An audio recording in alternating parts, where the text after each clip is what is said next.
If your sister's not invited, we're not coming either. That was the cold statement from my parents right before my wedding day, a sentence sharp enough to shatter anyone's joy. To me, it was not just a threat to miss an important ceremony, but a knife twisting into a scar that had marked me for 20 long years. All my life, my parents shielded my sister, excusing every cruel thing she did, while I became the target for her bullying. Even when I was in pain or humiliated, all I ever heard was, "She's just joking." Standing at the threshold of marriage, I should have been thinking only about the happiness ahead of me, but those words dragged me back to every moment I was dismissed. And I wondered, have you ever been forced to choose between peace for yourself and the toxic expectations of your family? And as you listen to this story, tell me where you're watching from, because I truly want to know how far my story will travel across the world. Hi, my name is Emily Carter. I was born and raised in the suburbs of Cleveland, Ohio, in a family of 3 siblings. My older sister, Vanessa, is 2 years older than me and was seen by my parents as the star, simply because of her striking looks and outgoing personality. My younger brother, Michael, 3 years younger than me, was the only one in the family who often witnessed and understood what I had to endure. And then there was me, the middle child, always overlooked, existing like a shadow in the very home that was supposed to protect me. I remember so clearly how my childhood felt like a stage where only one person was ever allowed to shine, Vanessa, while I was nothing more than the blurry backdrop. Every birthday that should have been a joyful day filled with love and attention turned into an opportunity for her to showcase her cruel brand of humor. When I was 7, as everyone sang and I leaned forward to blow out the candles, Vanessa deliberately let the cake slip to the floor. Frosting and crumbs scattered everywhere. My friends burst into laughter, but it wasn't the kind of laughter that felt good. I stood frozen, my face burning with shame, while my parents only waved it off. "She's just playing around, don't make such a big deal."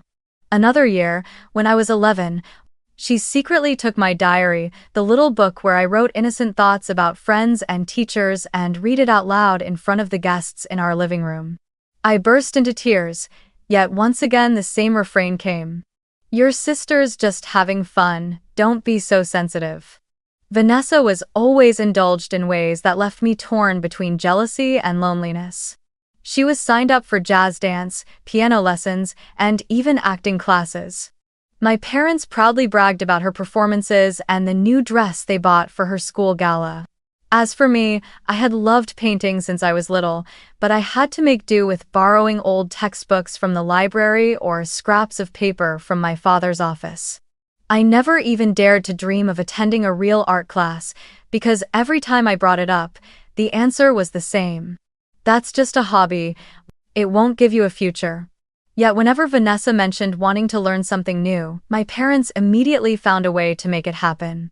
In their eyes, she was an investment, while I was nothing more than the bare minimum responsibility. My younger brother, Michael, was too little back then to fully understand the injustice. He would just sit and watch as Vanessa and I argued, never daring to step in. But as he grew older, he began to notice the blatant favoritism. Once, he whispered to me, "You're not wrong. I see it, Mom and Dad always side with Vanessa." Those words felt like a gentle touch on an old wound, a quiet confirmation that I wasn't crazy. I wasn't imagining things. The unfairness in our family was real. I still remember one memory that cuts as deeply today as it did back then. When I was 10, my school held an art contest with the theme The Dream House. I had spent the entire week working on it. Using every little crayon, I had to finish a picture of a house with a garden full of flowers and a room flooded with sunlight. To my surprise, I won first place, and the principal handed me the award in front of the whole school during assembly.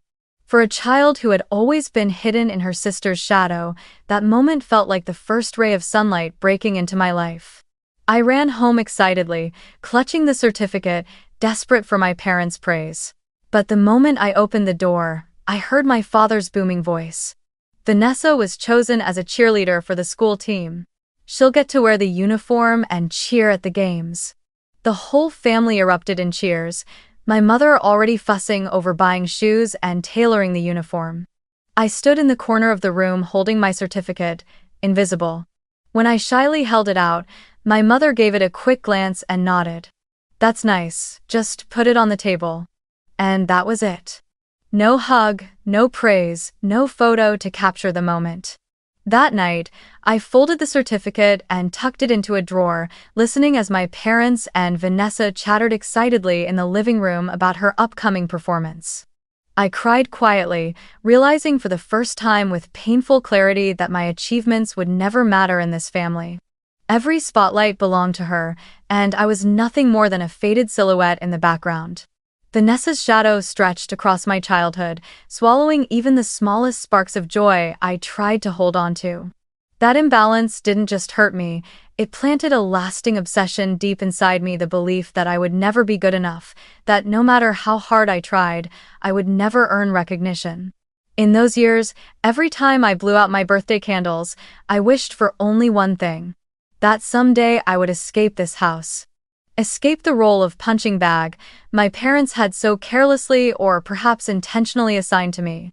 When I entered high school, the gap between Vanessa and me only grew wider, as if an invisible line split our worlds in two. Vanessa became popular from the very first year, not only for her striking looks but also because she was dating one of the school's most admired basketball players. Everywhere she went, friends surrounded her, laughter followed, compliments flowed, and admiring eyes lit up in her direction. At every game, she wore her cheerleading uniform, held up signs, and the crowd roared her name. My parents were even more proud, boasting to anyone who would listen that their golden daughter was the pride of the family. They covered the living room walls with Vanessa's photos, shots of her in her cheer uniform, posing with the basketball team, smiling at the autumn dance. Whenever guests came over, my father would point to those pictures and retell the same stories, as if Vanessa was the only proof that our family had ever achieved anything at all. Meanwhile, I chose a completely different path. I didn't have striking looks, nor did I enjoy noise and crowds. Instead, I joined the debate team, spending hours after school poring over research, practicing how to present arguments, and finding joy in intellectual sparring.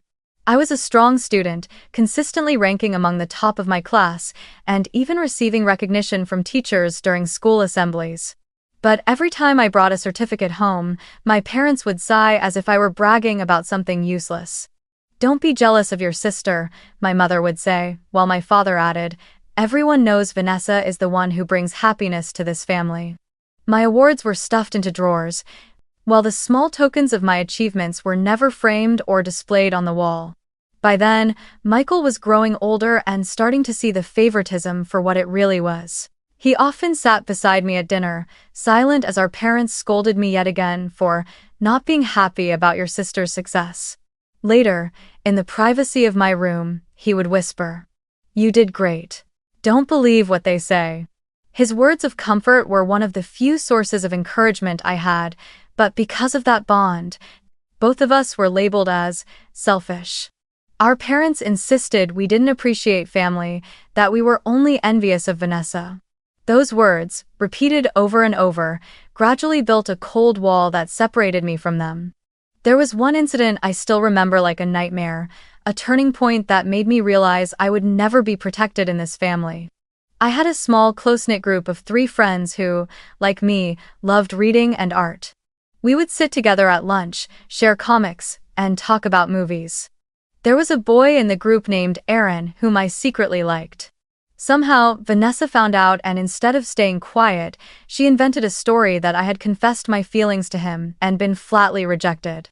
The rumor spread down the halls in a single day, so that when I walked into class, I heard suppressed giggles behind me and saw pitying or mocking looks turned my way. Aaron avoided me, and the little friend group gradually dissolved because no one could stand the awkward atmosphere. I remember the day I confronted Vanessa, my voice trembling as I asked, "Why did you do that?" She just shrugged and gave a contemptuous smile. "Oh, you're too sensitive. Who cares? It was just a joke." I went to our parents hoping this time they would understand. But my mother repeated the same line, "Your sister was only joking, don't make a fuss." My father wore a stern face and said, "Don't be selfish, the family has enough stress already." I was stunned, realizing that justice did not exist in that house. Nobody cared how hurt I was, nobody wanted to know the truth. They only cared that the image of star Vanessa stayed bright, and it didn't matter if I became the punchline. Since then, I began to close myself off.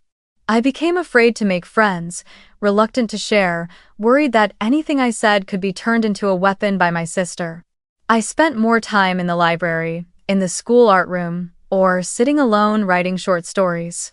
I found comfort in books, in characters who fought back and escaped being abandoned. Every night, I lay in my small room listening to Vanessa laugh with her friends in the living room, and I dreamed of the day I could get out of this house and live a life where no one looked down on me. High school taught me a bitter lesson. Sometimes family is not a place of shelter but a place that makes you small, that makes you doubt your own worth. Yet, within that darkness, a slow-burning flame was kindled inside me, the desire to leave and to redefine my life. And I knew that one day I would step out of Vanessa's shadow and never return to stand in the background for anyone again. The first turning point of adulthood came when we were both preparing to step into college. Vanessa, with all the praise and expectations showered on her by our parents, didn't score high enough to get into any decent university. Her academics had always been shallow, and the nights of partying along with afternoons spent on cheerleading left gaping holes in her record. When the official results came back, she was rejected everywhere. I remember that evening so vividly, the whole family sitting around the dinner table, the air heavy and suffocating. I thought my parents would be firm, that they would finally tell her to change her ways. But no. My father sighed and patted her shoulder. "She just needs more time to find the right path." My mother nodded. "College isn't everything. Vanessa will shine in her own way." Those words hit me like a punch in the gut, as if all the nights I had spent studying, never daring to skip a class, meant nothing. In stark contrast, my results were brilliant. I received an acceptance letter from Ohio State University, one of the rare moments in my life when I truly felt capable, worthy. I can still remember my hands trembling as I held the letter, my heart pounding with joy. For once, I hoped my parents would be proud of me. But when I brought the news home, instead of celebrating, they reacted in a way I could never have imagined. My mother frowned and said that going to school far away would make Vanessa feel abandoned. My father declared firmly, "You'll choose a school close to home. We don't want your sister feeling left behind." In that moment, all the excitement inside me vanished, snuffed out like a candle in a fierce wind. I protested, raising my voice at them for the first time. "This is my dream. I've worked for years to earn this opportunity. Why should I have to sacrifice for her?" But their response was anger. My father roared, "You're always defiant. You're always trying to divide the family. Why can't you think of others?" I froze, tears streaming down my face but unable to cry out. My mother sat there with a look of reproach, as if I were the one at fault. Vanessa, instead of showing shame, crossed her arms and smiled faintly, as if watching a play where she was the star and I was merely a troublemaker.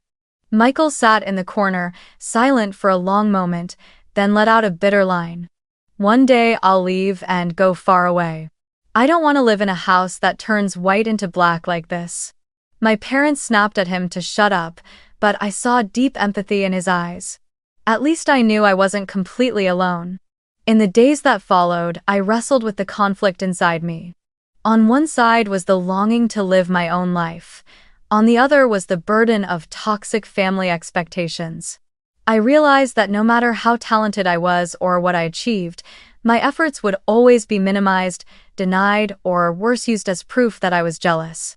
Meanwhile, every mistake Vanessa made, no matter how serious, had a reason to be forgiven and covered up. The scales in my family had never been balanced, and now I was certain they never would be.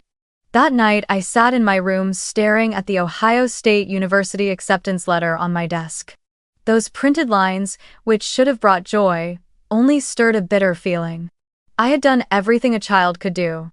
Study hard, be diligent, avoid causing trouble. Yet, it turned out that it was never enough. The recognition from my parents, the thing I wanted most, had never come, and perhaps never would. I lay back on the bed, eyes fixed on the ceiling, and for the first time in my life, I whispered a promise to myself. One day I will leave this house, break free from this cycle of unfairness. I will define my own worth without needing any of them to confirm it. And when that day comes, nothing will stop me. The day I finally set foot on Ohio State University's campus, it felt like stepping out of a dark room and breathing fresh air for the first time. No more nagging, no more comparing looks, no more of Vanessa's shadow falling over every moment. I brought only a few old boxes, some drawings, and a handful of books, but inside I held what felt like an entirely new beginning. The dorm room was small, but it was the first private space in my life I could lock, hang the paintings I loved, play the music I wanted, and keep anyone from barging in to ruin it. In the beginning, I worried that I would feel lost, that no one would notice a shy girl so used to being pushed aside, but I was wrong. The professors here truly cared about their students. They listened and encouraged me to speak up. When I raised my hand in a literature discussion, no one laughed or mocked me. Instead, I received nods of recognition. That feeling was like discovering a pair of wings that had been broken for far too long. I quickly found a part-time job at the university library. The work wasn't glamorous shelving books, helping students check materials in and out, sometimes staffing the computer desk. But I loved the quiet rows of shelves, the smell of old paper, and the soft whispers of turning pages. In that space, I felt useful, trusted, and responsible. The manager, Mrs. Cooper, once told me, "You have a sharp eye. Everything you organize is in perfect order. Keep this up, and wherever you work in the future, people will value you." A simple compliment, yet it carried more weight than anything my parents had ever said to me. Outside of classes and work, I joined the writing club. At first, I only intended to sit quietly and listen, but after a few sessions, I gathered the courage to read one of my short stories, a tale about a girl swallowed by her sister's shadow but still struggling to find her own light. When I finished reading, the room fell silent for a few seconds, and then came a wave of applause. A boy named Chris said, "That story reminds me of myself. The way you write is so vivid." I was stunned, because for the first time my painful experiences were seen as something of value. While I was slowly finding my place, Vanessa's life was going in the opposite direction. After failing to get into university, she enrolled in a few community college courses around Cleveland but dropped out of each one before finishing.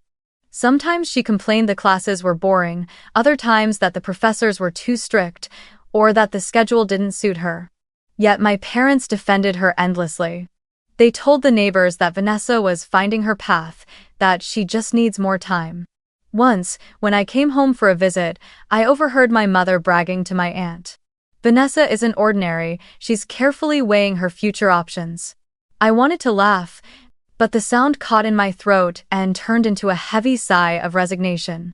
In the first few breaks, I still forced myself to go home, carrying a fragile hope that my parents would be different, that they would be proud to see me growing into an independent adult. But everything was exactly the same. At every meal, the conversation revolved only around Vanessa, what job she might try next, what plans she had with friends tomorrow. When I mentioned my library job, my mother only gave a half-hearted nod. "That's fine, as long as you don't neglect your studies." When I spoke about my short story being published in the student magazine, my father dismissed it with, "Not as practical as getting a real job." Meanwhile, all Vanessa had to do was say she wanted to take a makeup class or join a new dance group, and their eyes lit up as if she had just announced plans for a multi-million-dollar company. By then, Michael was in high school, and his dissatisfaction was becoming clearer. During one of my visits, he whispered, "You were right to study far away. It's suffocating here." He promised that once he was old enough, he too would leave, refusing to be tied down like Vanessa. Hearing him say that broke my heart, because both of us had to dream of escaping the very place that should have been our safest home, our family. Gradually, I chose not to go back at all. During holidays, I stayed in the dorms, joined friends, or took extra shifts at the library just to avoid sitting in that house soaked in favoritism. I knew my parents complained that I was distant, but I didn't care anymore. In truth, being far away made me feel calmer. Sometimes distance from toxicity is the closest you can be to yourself. College was not just an academic path, it was a journey to rediscover my worth.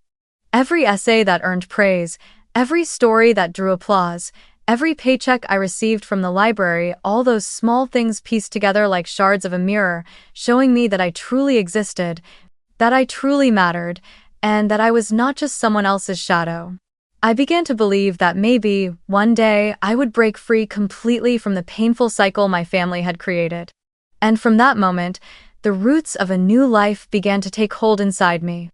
I met David Miller in my sophomore year at a technology seminar I only attended because a friend from the writing club dragged me along. David had already graduated and was working as a software engineer in Pittsburgh, but he often came back to campus for career events to support students. My first impression of him wasn't his appearance, it was the way he listened. In a room buzzing with noise, David paid close attention to every question, every comment, and when he responded, he never rushed or boasted. His calmness felt like cool water flowing through a mind long used to the heat of ridicule from my sister. We began talking, then dating, and within a few months, I realized I was experiencing something I never had before. A relationship where I was valued, not a blurred shadow of anyone else. David was kind in a quiet way. He remembered every little detail I told him, from the kind of coffee I liked to the book I hadn't finished reading. He never interrupted me when I spoke, never belittled the small successes I hesitated to share. When I told him about my short story being published in the student magazine, he didn't just congratulate me, he printed a copy, framed it, and hung it in his office. It was the first time I had ever seen my work honored as something to be proud of. Our relationship progressed naturally, until that Thanksgiving when David suggested coming with me to Cleveland to meet my family. I hesitated.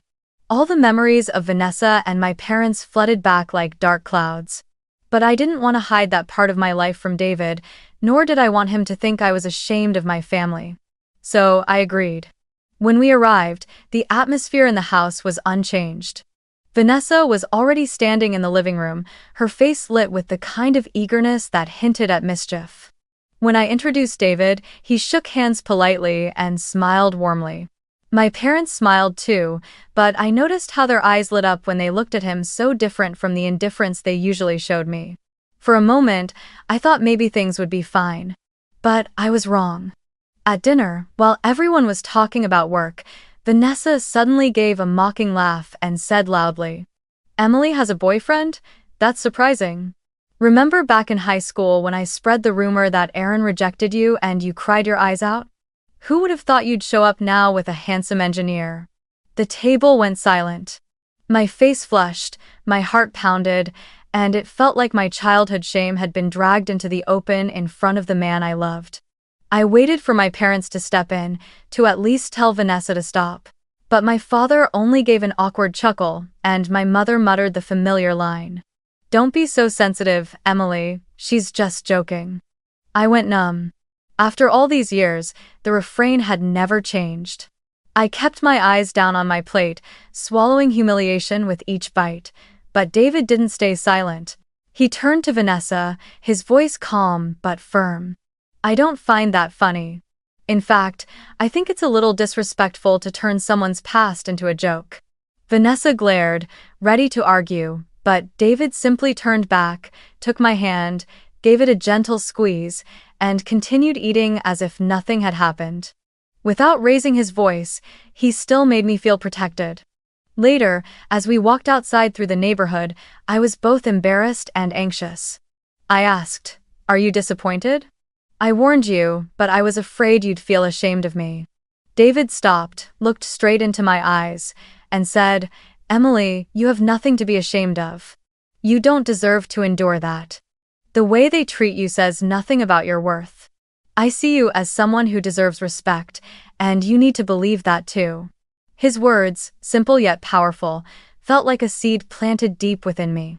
For so many years, I had convinced myself that I had to endure, to stay quiet just to keep the peace. But David showed me another possibility. I could refuse, I could choose not to be trampled. I could build a life where no one had the right to extinguish my light again. That night, lying in my old room, I listened to Vanessa's laughter drifting up from downstairs. But this time, instead of feeling small, I began to imagine a different future, a future where I wouldn't sit in this house waiting for my parents' approval. I would follow my own path, with someone who saw me as enough, like David. And that thought gave me a peace I had never known.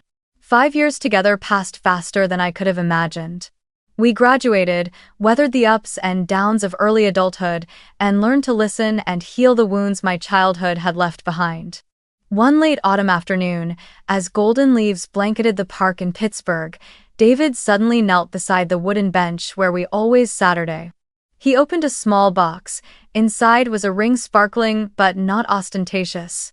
I choked up as he spoke. "Emily, I want to build a real family with you. A family where no one is left behind, no one is belittled." Tears streamed down my face as I nodded, overwhelmed with happiness. The wedding planning began soon after. David and I dislike extravagance, so we chose a small ceremony by the shore of Lake Erie, where the wind carries the salty scent of the water and the sunset paints the lake in gold. We wanted an intimate service with close family, dear friends, and people who genuinely wished us happiness. But from the moment I started writing the guest list, I knew I would have to face a familiar storm, the name, Vanessa Carter. I thought about it a lot, but every time I imagined Vanessa smirking, mocking, or trying to ruin our special day, my chest tightened. I did not want the happiest day of my life overshadowed by the long-running pranks that had haunted my childhood. In the end, I made a firm decision. I would not invite my sister. When I told my parents, I thought at least they would listen to my reasons. They did not. The moment I spoke, my mother slammed her hand on the table. "Emily, are you out of your mind? This is family. How can you exclude your sister from such an important day?" My father's voice hardened. "If you don't invite Vanessa, then we will not attend either. Family must be complete. No one gets left behind." I stood there shaking, trying to explain. For years she has hurt me. I cannot bear the thought of her turning the wedding into her stage. But my parents would not hear it. In their eyes, I was the one causing division, the selfish child daring to oppose the wall of injustice they had built for 20 years. That night, I could barely sleep. I lay on my bed staring at the ceiling, wrestling with a fierce inner struggle. On one side was my own happiness, on the other was the blood family I had tried so hard to hold on to. I wondered, if they truly loved me, couldn't they at least respect my decision for once in my life? I cried when I realized the answer never, and will never. My brother Michael was the first to learn of my decision. When I called him, my voice trembling, I said, "Do you think Mom and Dad will disown me if they can't bring Vanessa?" Michael was silent for a few seconds, then replied firmly, "You're doing the right thing. Don't let anyone ruin your big day. I will stand with you, whether Mom and Dad come or not." His words were like a pillar holding me up from collapsing. Michael had seen everything, my humiliations, my silent tears. Now he chose to stand by me, and that mattered more than any other form of recognition. In the weeks that followed, family tension escalated. My parents kept calling, sending texts, even writing long emails accusing me of betraying my own blood. Every time the phone rang, my chest tightened. I tried to avoid it, but the feeling of guilt gnawed at me. Seeing how exhausted I was, David held my hand and said, "You're not wrong, you're just protecting your happiness. A real family doesn't make you choose between them and your peace." I leaned against his shoulder, silently knowing my story was about to enter a new chapter, a chapter where I would have to draw the final boundary. That conflict showed me a harsh truth. Even blood ties can be more toxic than anything else. And for the first time in my life, I began to believe that true happiness comes from choosing people who are worthy, not just those who happen to share your DNA. I knew sooner or later I would have to return to that old house and face my parents directly. The constant calls, The relentless messages, the never-ending refrain of family is everything wore me down. So on a Saturday afternoon, I drove more than 2 hours from Pittsburgh back to Cleveland, my heart tangled with emotions. Before stepping inside, I took a deep breath, as if bracing myself for battle. That dinner began in stiff silence. On the table sat roast chicken and mashed potatoes, the familiar dishes of my childhood, but now they only weighed heavy on me. My father sat at the head, his eyes sharp and cold, while my mother sighed from time to time as though she might burst into tears at any moment. And of course, Vanessa was there. She sat back comfortably, arms crossed, a smirk tugging at her lips, clearly satisfied that once again everything revolved around her. The moment the meal began, my father hurled the accusations straight at me. "Emily, do you really want to destroy this family? A wedding is a reunion, you cannot leave Vanessa out. Family is everything." I set down my fork, lifted my head, and met his eyes. My voice trembled slightly, but every word was steady. "What family, father? For 20 years, everything in this house has revolved around Vanessa. If that is your definition of family, then I have never belonged to it." The air around the table froze instantly. My mother clutched her chest, her eyes red and watery, whispering, "How could you say something so cruel?" My father's face turned crimson as he barked, "Enough. All you ever do is complain, always pointing out others' faults instead of looking at yourself." I turned to Vanessa and caught her triumphant smile. That smile dragged back every memory: the bucket of cold water dumped on my birthday, my private diary read aloud before friends, the times I struggled to rise only to be dragged down by one of her vicious jokes. Vanessa knew she had won many times before, and now she was certain she would win again. I took a deep breath and spoke, this time my voice no longer trembling. "You've protected her since the day I was little. No matter what she did, no matter how destructive, it was always excused as just a joke. But when I succeeded, when I achieved something, it was dismissed as jealousy or selfishness. Have you ever once asked yourselves what it was like for me to live in this house?" I looked straight at my parents, and for the first time, I didn't avoid their gaze. My father slammed his fist on the table, the sound rattling the dishes. "You're speaking with such ingratitude. We raised you, we fed you, we paid for your schooling, and now you stand here insulting us?" I let out a laugh, but it was a bitter one. Feeding a body isn't the same as nurturing a soul. For years, I've lived here as a shadow, mocked by my sister while no one ever stepped in to defend me. If that's what you call family, then it's a family with only one star, and everyone else forced to be nothing but the backdrop. My mother burst into tears, sobbing uncontrollably, but not out of understanding me, only because she felt insulted. She covered her face and choked, "Emily, how can you be so cruel to your sister? She has her own struggles, you should be more understanding." Vanessa tilted her head, watching me as if she were enjoying a play. At that moment, I knew I had to stand up. I laid my napkin on the table, pushed back my chair, and declared firmly, "If she is everything, then stay with her. I don't need another round of this. This is my life, and I won't let it be destroyed anymore." My voice rang out strong, silencing the entire room. I turned and walked away from the table, behind me my father's angry shout, my mother's sobs, and Vanessa's mocking laugh. But strangely, I didn't feel weighed down anymore. Instead, I felt an odd lightness, as if I had just set down a burden I'd carried for 20 years. As I closed the door behind me, I knew with certainty that a new era had begun, one where I would no longer stay silent just to make others comfortable. My wedding took place on a cool summer morning, with a gentle breeze drifting in from Lake Erie across rows of white chairs neatly arranged in 2 lines. On the grassy aisle, clusters of pale blue hydrangeas and white roses formed an arch before the altar. As I stepped into the bridal tent, I felt a flicker of emptiness. The seats where my parents should have been remained vacant. But right beside me, my grandfather placed his trembling yet steady hand over mine and whispered, "You are not walking alone, Emily. I will take your father's place and walk you down the aisle." My eyes filled with tears, for it was the first time I truly felt like a daughter worthy of honor. Music swelled, and the guests rose to their feet, all turning toward the end of the aisle. I took my grandfather's arm and walked slowly forward.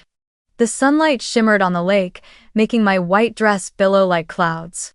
Michael stood ahead in a crisp suit, shoulders straight, a proud smile on his face. He gave a small wave, his eyes saying, "You did the right thing." And at the end of the aisle stood David, waiting, his face glowing brighter than I had ever seen it. The way he looked at me soothed every old wound in my heart. The ceremony unfolded in an atmosphere simple yet full of joy. Our closest friends and family gathered, laughing and sharing warm congratulations. I heard the waves lapping the shore mingled with the playful laughter of children running across the grass, and in that moment, I felt as though I had stepped into an entirely different world, a world with no comparisons, no shadows of favoritism. But that peace did not last long. Just as the priest began to speak, preparing to move into the ring exchange, the sound of a car engine rumbled from a distance. A red sedan pulled up at the gate, and out stepped Vanessa, sunglasses covering her face, lips painted bright red, followed by two friends dressed provocatively, smirking at one another. My heart clenched, the familiar sting of fear rushing back. I could see the intent in her eyes. This was her chance to turn my most important day into the stage for one of her cruel jokes. Vanessa strode forward, her high heels striking hard against the ground as she moved to cross the barrier where the guests were seated. But Michael was there first, stepping in to block her path. Behind him, two of David's closest friends joined, one of them a police officer, dressed in a suit but standing with authority, his gaze sharp and unyielding. Michael spoke firmly. "You are not allowed to enter. This is not the place for you to cause trouble." Vanessa burst out laughing, her voice sharp with disdain. "How ridiculous! I'm the bride's sister, and you dare stop me." The officer's expression didn't change as he replied, "Anyone not on the guest list will not be admitted. You may return to your car willingly, or we will be forced to intervene." The tension spread quickly. Some guests began whispering, a few glanced at me with worried eyes. I gripped David's hand tightly, my breath uneven, but he calmly placed his hand on my shoulder and whispered, "Don't worry, no one is going to ruin our day." Vanessa looked around, hoping to find support. But instead of the usual nods from our parents, this time no one stood with her. My mother and father had chosen to stay home in protest of me, and now Vanessa was completely alone. Her face shifted from arrogance to anger, and finally she let out a bitter laugh. "Fine, let's see how long your happiness lasts." With that, she turned sharply, her heels striking the ground in cold, hard clacks, as she climbed back into her car and sped off in a cloud of dust. Her two friends scrambled after her. In that moment, I exhaled in relief. Michael turned back, took my hand, and his eyes shone with pride. "I promised I'd stand by you, and today I did." Tears welled up as I smiled, thanking him for always being my anchor when the rest of the world turned away. The ceremony continued, this time without a single interruption. The priest read the vows, David slipped the ring onto my finger, his hands trembling slightly but his eyes steady. Applause erupted as we shared our first kiss as husband and wife. My grandfather wiped away tears, Michael clapped with all his strength, and our friends cheered so loudly that the lakeside seemed to glow with the music of happiness. When the reception began, I looked around and saw genuine smiles, no pretense, no shadows cast by anyone else. I saw Michael laughing with friends, my grandfather being gently led onto the dance floor by younger relatives, and David never letting go of my hand as though afraid of losing me. And I realized then that I had been right to choose carefully who would stand beside us on this day. As night fell and the golden lights shimmered on the surface of the lake, I stood with David gazing into the distance. He whispered, "See, Emily, this is what real family looks like. Family isn't just blood, it's the people who choose to love and respect you." I rested my head on his shoulder, letting tears fall, but this time they were tears of joy. That day, my parents weren't there. But I no longer felt empty. Because I had finally overcome my deepest fears, the fear of being dismissed, overshadowed, unrecognized. And when I said, "I do," by the windswept shore of the lake, I knew I had officially left the past behind and begun a new journey filled with light. After the wedding, I thought everything would finally settle down, but it didn't. Just 2 days later, my phone lit up again and again with long messages from my mother. The very first line left me frozen. "You have shamed this family. You owe us an apology." Not just one, but dozens of messages followed, all repeating the same accusations. That I was unfilial, that I had made my parents the subject of neighborhood gossip, that I had humiliated them by daring to exclude Vanessa. I read them all, but I didn't reply. For perhaps the first time in my life, I chose silence as a way to protect myself. Michael received his share of blame as well. He told me during a brief call, "Mom called me a traitor for standing with you. Dad said I'm no longer his son." His voice was heavy, but not trembling. "I'm used to it now. At least I know I did the right thing." After that call, Michael blocked their numbers and cut off contact completely. I knew that decision couldn't have been easy, but for both of us, it was the only way to preserve what little peace we had. Meanwhile, as my brother and I built a new circle of safety, Vanessa's life kept spiraling downward. She quit one job after another, cashier at a supermarket for less than a month, a spa employee until she complained of exhaustion, a stint in a pyramid scheme selling cosmetics that left her in debt to friends. Each time she failed, she wept and blamed an unfair society, jealous coworkers, or harsh bosses. And my parents, as always, rushed to shield her. "She just needs more time. She just needs more support." That was the mantra they repeated to justify everything. I heard these updates through relatives, but I felt nothing anymore. Only a weary recognition that the cycle had never changed and probably never would. Meanwhile, David and I began a new chapter. We bought a small house in the suburbs of Pittsburgh, with a backyard just big enough for a few flower beds and a wooden table set. In the mornings, David usually made coffee while I sat by the window writing or reading. These simple things were what I had never known in my childhood home: peace without conditions, where no one had to compete, where no one had to sacrifice just so another could be cherished. I remember the first time Michael came to visit. He looked around my little kitchen and laughed. "There are only a few things here, but it feels warmer than the whole big house in Cleveland." We shared dinner, talked about work, and for the first time, I saw my brother's smile free of sadness. Perhaps both of us were learning how to redefine family. Then one day, the phone rang. It was my father. I hesitated for a few seconds before picking up. His voice was hoarse and weary. "Emily, our family is in trouble. I had to take a few months off work for my health. Bills are piling up. Vanessa still isn't stable. Can you help us?" I was silent. In my mind flashed 1,000 memories. The times he told me, "Don't be jealous of your sister." The times he scolded me as selfish just for wanting fairness. The times he slammed the table and called me ungrateful. I took a deep breath and replied calmly, "I won't carry it anymore. I hope you recover soon, but I will not continue enabling her bad choices." On the other end of the line, silence stretched for a long moment. Finally, I heard my father's heavy voice. "You've changed."